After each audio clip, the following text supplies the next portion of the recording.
با عرض سلام خدمت دوستان عزیز. امروز میخواستم در رابطه با یکی از دغدغه‌های بیماران در دندانپزشکی صحبتی داشته باشم.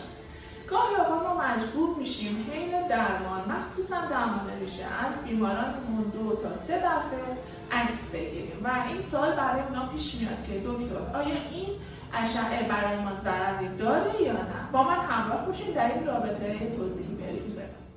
سیستم عکس برداری در مطلب ما از 3 قسمت تشکیل میشه. یکی این وسیله کوچیکی می‌بینید دست منه که سنسوره.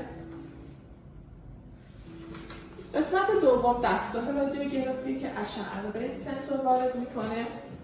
قسمت سوم این مانیتوره که عکس روی این ظاهر میشه.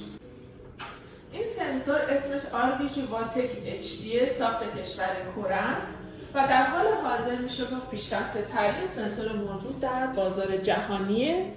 یکی از مزایای بسیار مهم این سنسور اینه که تابش اشعه X رو تا 80% نسبت به فیلم رادیوگرافی کاهش میده و این خیلی مفید برای خانم‌های باردار یا کودکانی که نسبت به این اشعه حساسیت دارن.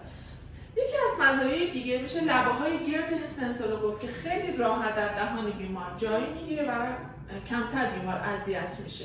این سنسور توسط یک کاور استریل پوشیده میشه و داخل دهان بیمار گذاشته میشه. قسمت دوم دستگاه رادیوگرافی دیسی دروزن ساخت کشور ایتالیاست که قابلیت جابجایی داره.